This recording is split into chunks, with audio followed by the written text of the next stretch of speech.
Very good afternoon and welcome to JRC classes. I Jai Nayak welcoming all of you once again here in the new lecture of our chapter 10. तो आज हम chapter 10 का आगे थोड़ा सा discussion करेंगे, जिसमें हम आज डिस्कशन करने वाले हैं वो चैप्टर 10 का पार्ट 2 होगा। पार्ट 1 कल यस्टरडे हमने डिस्कशन कर चुके हैं। उम्मीद करता हूँ कि आपको वो सारे क्वेश्चंस आपके क्लियर हो चुके होंगे, आपने अच्छे से उसका नोट्स भी बना दिया होगा और आज देखेंगे हम उसका पार्ट 2। तो पार्ट 1 में हमने देखा था अबाउट लाइट, लाइट क्या होती है और रिफ्लेक्शन की डेफिनेशन देखी थी। तो आज उसमें थोड़ा सा आगे जाएंगे। तो आज हमें देखना है लॉज ऑफ रिफ्लेक्शन, जो कि बहुत ही इंपॉर्टेंट क्वेश्चन है। हर एक एग्जाम में वो 2 मार्क्स जितना वेटेज रखता है और अगर आप विथ फिगर आप जाते हो तो अच्छे से आपको मार्क्स भी यहाँ पे 2 मार्क्स मिल सकता है। तो आज का लेक्चर बहुत ही शॉर्ट लेक्चर होगा। आप अभी के लिए देखो, मैं दिन में 3-3 या 4-4 लेक्चर भी आपको दे सकता हूँ, लेकिन अभी आप भी न्यूली आप एंटर हुए स्टैंडर्ड 10th में। सो अभी क्या करना है, तो अभी जितने भी फ्लो में लेक्चर है एक बार आप अपना फ्लो और रिदम सेट कर लीजिए। फिर आप अपने एक जो सिलेबस होगा ना उसको हम स्पॉन्टेनियसली थोड़ा सा उसका स्पीड बढ़ा देंगे। तो चलो स्टार्ट करते हैं आज का लेक्चर, आज का सेशन। चैप्टर 10 की बात करते हैं, light reflection and refraction. Okay, और ये सारी चीजें मैं आपको जो शो करा वो आपके रिवीजन के लिए होगा कि लाइट क्या होती है। तो एनर्जी की फॉर्म में होती है रिफ्लेक्टर ऑब्जेक्ट। ओके, ये लाइट रेज इलेक्ट्रोमैग्नेटिक वेव्स होते हैं। उसके बाद उनका वेवलेंथ देख लिया, उसके बारे में हमने ये मीडियम, जो मीडियम की जरूरत नहीं पड़ती उसको भी देख लिया। वो सारा आप रिवीजन एक बार देख लेना। सो उम्मीद करता हूँ यहाँ तक क्लियर था। अब हम यहाँ पे आके अटके थे कि रिफ्लेक्शन ऑफ लाइट। तो हमने रिफ्लेक्शन ऑफ लाइट में क्या देखा था, फिर से आपको डेफिनेशन याद करवा लेता हूँ कि the phenomena of bouncing back. क्या है the phenomena of bouncing back? किसका बाउंसिंग बैक करवाना है? बाउंसिंग बैक मतलब स्ट्राइक किया और वहां से रिटर्न आया, मतलब ये बाउंस बैक हो गया। तो the phenomena of bouncing back किसका? Of light rays. बहुत सारे लाइट रेज होते हैं, वो स्ट्रेट पाथ में मिलो तक, मतलब इनफाइनाइट डिस्टेंस तक वो कवर करते हैं इन द सेम मीडियम। मैं मीडियम की भी बात कर चुका, in the same medium on striking a smooth surface is called the reflection of light. और उससे आगे मैं आपको याद दिलवा दूं कि हमने रिफ्लेक्शन ऑफ लाइट में क्या पढ़ा था। तो एक सरफेस होता है, तो स्मूथ सरफेस हमने देख लिया था। ये सारा आपको एक रिवीजन ही करवा रहा हूँ। यहाँ पे एक इंसिडेंट रे आएगा, तो यहाँ पे पॉइंट ऑफ इंसिडेंस होगा। मान लो कि यहाँ पे ए टू बी आ गया, तो पॉइंट बी पे वो इंसिडेंट हुआ, तो बी से हम एक नॉर्मल ले लेंगे जिसको हम कहेंगे एम एम डैश कहेंगे या तो एन एन डैश कह सकते हो।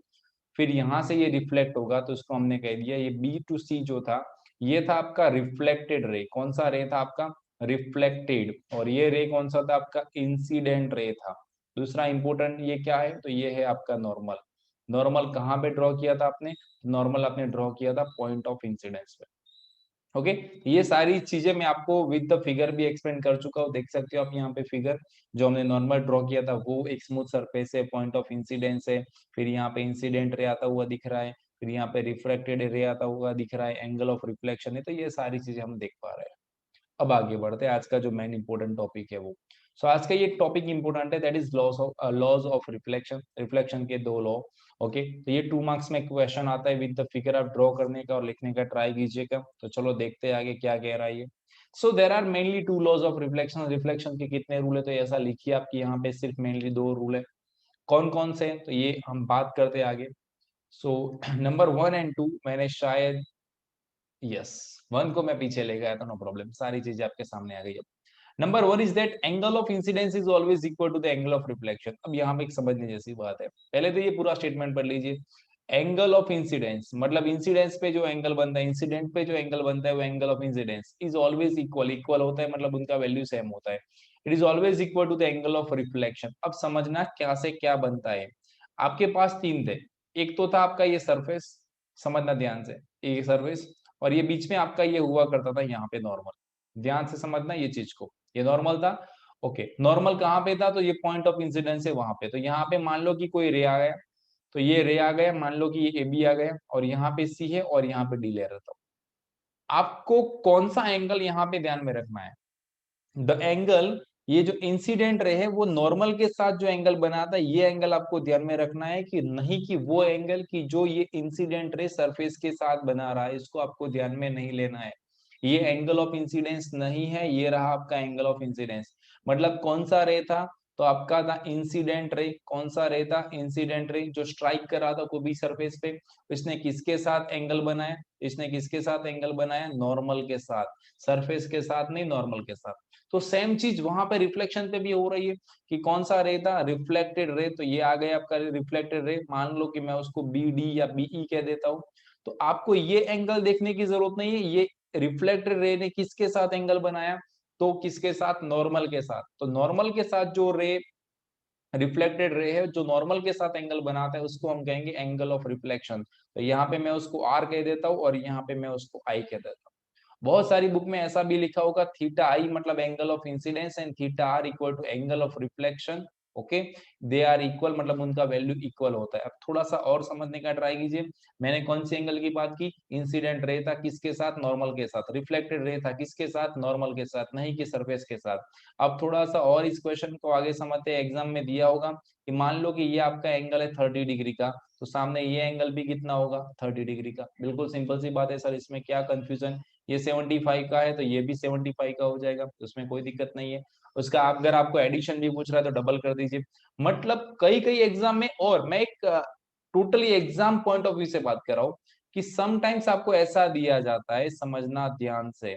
आपको ये एंगल 30 दिया जाता है और आपसे पूछ रहा है कि ये एंगल कितना है, तब जाके आपको थोड़ा मैथमेटिक्स में इंटरेस्ट होना चाहिए। मैं कॉम्प्लीमेंट्री की बात करूंगा क्योंकि ये 90 डिग्री हो गया, उसमें से ये 30 हो जा रहा है, तो ये कितना होगा 60, तो ये भी कितना होगा 60, तो आ गया आपका आंसर 60। जब आप पीवाई की सॉल्व करोगे, जब पेपर सॉल्व करोगे, तब जाके ये चीज आएगी, तब आपको ऐसा लगेगा। है ऐसे भी क्वेश्चन हो सकते हैं। हमारा इंटेंशन यहाँ से क्या रहेगा कि आप जो भी टॉपिक सीख रहे हो उस टॉपिक में जितना भी ट्विस्टेड आ रहा है और जितने भी ऐसे ऐसे क्वेश्चन है वो आपको बताया जाए और उसी वक्त ही आपको प्रिपेयर करवा जाए, ताकि आपको बाद में आप सरप्राइज ना हो और बाद में आपको ऐसा ना लगे कि अरे ऐसा भी पढ़ना होता था, मैंने तो ऐसे नहीं पढ़ा था, मैंने तो ऐसे ही पढ़ा था। ओके, ये सारी कंफ्यूजन ऐसे ऐसे वाली हम क्लियर करेंगे। तो चलो ये क्लियर हो गया। Angle of incidence is equal to angle of reflection. Incidence किसके बीच में बनता है, तो नॉर्मल और इंसिडेंट रे के बीच में बनता है। और एंगल ऑफ रिफ्लेक्शन कहाँ पे बनता है, तो नॉर्मल एंड रिफ्लेक्टेड रे के बीच में बनता है, नहीं कि सरफेस के बीच में। तो ये हो गया हमारा number 1 clear. Second number, the incident ray कि जो रे स्ट्राइक हो रहा था, द रिफ्लेक्टेड रे कि जो रिफ्लेक्ट होने के बाद जा रहा था वो reflected ray, and the normal, कौन सा नॉर्मल, कहां पे था normal, at the point of incidence कि जो पॉइंट ऑफ इंसिडेंस आ रहा था जहां पे ये इंसिडेंट रे वहां पे इंसिडेंट हुआ, तो ये तीनों के तीन दे लाई इन द सेम प्लेन, मतलब एक ही प्लेन में होता है। एक ही प्लेन में मतलब वो कोई हवाई जहाज में नहीं बैठे। प्लेन मतलब क्या हुआ कि मान लो कि ये ले लिया मैंने एक्स प्लेन, तो ये एक्स प्लेन में ही होगा। मतलब अगर यहाँ पे कोई वाई दिखा रहा हूँ, या तो यहाँ पे मैं अल्फा की बात करूँ, यहाँ पे मैं गामा की बात करूँ, तो ये अल्फा में ही रहेंगे, नहीं कि वो गामा में जाएंगे, वो सेम प्लेन में ही रहेंगे। तो दो चीजें यहाँ पे, सेकंड वाला तो कुछ इतनी दिक्कत नहीं आएगी, फर्स्ट में थोड़ा सा समझना। अब फिगर में अगर बोल रहे हो कि सर कौन सी फिगर ड्रॉ करो, तो वही फिगर आपको ड्रॉ करनी है, सेम टू सेम फिगर, यही फिगर जो हमने पहले सोची थी वो। तो यहाँ पे जो बनता है, ये आई लिखा हुआ है, तो ये थीटा आई आप उसको कह सकते हो। यहाँ पे आर लिखा है तो आप उसको थीटा आर भी कह सकते हो, या तो I is equal to are. दोनों की वैल्यू जितनी भी होगी वो सिंपल रहेगी और उतने ही एंगल पे वो आगे जाएगा। तो उम्मीद करता हूँ ये 2 मार्क का क्वेश्चन आपके लिए एकदम से क्लियर हो गया होगा। ध्यान से उसको समझिए, वीडियो को पॉज करिए, आराम से लिख दीजिए। और आप लोग कमेंट नहीं करते हो, कमेंट कीजिए, ताकि हमें एक मोटिवेशन मिल रहा है। आपकी लाइक से, आपके कमेंट से और आपके क्वेश्चन से और आपके सेटिस्फेक्शन से यहाँ पे बहुत ही अच्छा मोटिवेशन मिल रहा है। और दिन व दिन, सेकंड व सेकंड और डे बाय डे ऐसा हो रहा है कि कुछ अच्छा आपको रिप्रेजेंट किया जाए, ताकि आप एक स्मूथली, एक स्मूथ सरफेस की तरह अपना भी 10th आगे बढ़े। चलो आगे बढ़ते हैं, थोड़ा सा एक्स्ट्रा दे ही देते हैं आज आपको कुछ, कि आपको थोड़ा एक्स्ट्रा नॉलेज भी मिला। यहाँ पे देख लीजिए कि silver metal is one of the best reflector of light. कि लाइट का रिफ्लेक्टर कौन अच्छी तरह से करता है, तो सिल्वर मेटल, जिसको हम डिनोट करेंगे एजी से। साइंस में बहुत सारी चीजें अभी सीखने की बाकी है, वहां पे हम देखेंगे AG silver. Silver is the most best reflector, one of the best reflectors, बराबर, one of the best reflectors. मतलब ऐसे बहुत सारे हैं, हम उसको सिल्वर को ज्यादा कंसिडर करेंगे। आगे देखते हैं, लॉज ऑफ रिफ्लेक्शन अभी हमने देख ली, जो 2 लॉज थे, that can be applied to all kind of reflecting surface. मतलब आपको उस वक्त रिफ्लेक्टिंग सरफेस को देखने की जरूरत नहीं, आपको उस वक्त रिफ्लेक्टिंग सरफेस को देखने की जरूरत नहीं है। They can be applied at any reflecting surface, all the types of, all the kinds of. A ray of light which is incident normally on a mirror is reflected back, क्या करता है वो, रिफ्लेक्टेड बैक करता है along its own path। मतलब जो path में वो गया वही पाथ पे वो वापस आएगा। मतलब जनरली ऐसा होता है। लुकिंग ग्लास, जो कि हमें प्लेन मिरर के बारे में बात करने वाले हैं वो, तो ये थोड़ा एक्स्ट्रा था, आपको दिमाग में रखना चाहिए, आप उसको नोट कर सकते हो। और सर आगे क्या होने वाला है, तो नेक्स्ट लेक्चर में हम क्या देखने वाले हैं, तो नेक्स्ट लेक्चर में एक आपका आपका इमेज वाला पोर्शन क्लियर हो जाएगा। आपका एक टाइप्स ऑफ इमेज वाला पोर्शन क्लियर हो जाएगा, आपका मिरर्स वाला पोर्शन क्लियर हो जाएगा, आपका टाइप्स ऑफ मिरर वाला पोर्शन क्लियर हो जाएगा, एंड प्लेन मिरर और इसके यूजेस ऑफ प्लेन मिरर, ये सारी चीजें आपकी क्लियर हो जाएगी। आपको क्या करना है, आपको फॉलो कर लेना है यूट्यूब पे, फेसबुक पे, इंस्टाग्राम पे और अनअकैडमी पे।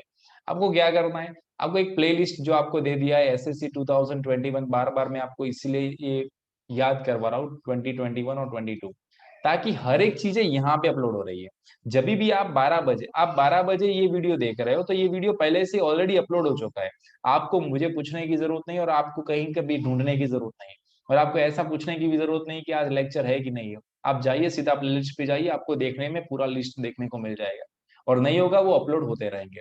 तो सीधे ही वहाँ पे कर लीजिए। अगर कोई दिन लेक्चर नहीं होता है तो सीधा क्या करिए, उसका रिवीजन कर लीजिए और आपके कमेंट हमें दे दीजिए ताकि हमें पता चले कि नहीं आपने वो वीडियो देख लिया है और आपने उसका नोट डाउन कर लिया है। Okay, so always we are trying best our best to provide you the best satisfaction of education. Okay, चलो आगे बढ़ते हैं। ये कुछ आ गया हमारे बारे में, ये थोड़ा कुछ। We have taken more than 550 plus live lectures और रिकॉर्डेड लेक्चर्स सेशन में है यूट्यूब पे है और यही प्लेटफॉर्म पे आप देख सकते हो। That is big milestone for us. साथ साथ में ये भी देख लीजिए, इसमें इसके साथ हमने और भी क्या किया हुआ है। More than 200 plus special live special classes ले चुका हूं मैं अनअकैडमी पे, and most of our faculties have the wide range of experience that can better serve you of the teaching mathematics and science। ये सारी चीजें अब बस आपके लिए। Thank you so very much for attending the lecture. जय हिंद, जय भारत, सी इन the next session सून। आपको वही फॉलो कर लेना है और वहां पे देखते रहना है। और कुछ स्टूडेंट ऐसे कह रहे थे कि सर दिन में 2 लेक्चर रखिए, तो वेरी सुन हम आपके लिए 2 लेक्चर लेके आएंगे। एक लेक्चर रहेगा आपका मैथ्स का और दूसरा लेक्चर रहेगा आपका साइंस का। तो दिन में 2-2 लेक्चर आपको मिलेंगे। बस आप अपना बेस्ट दीजिए और अपना बेस्ट प्रिपरेशन करिए। So bye for now, see you in the next lecture very soon with the new topic. और जितने भी टॉपिक हो रहे हैं उनको रिवाइज करते रहना। Bye and take care.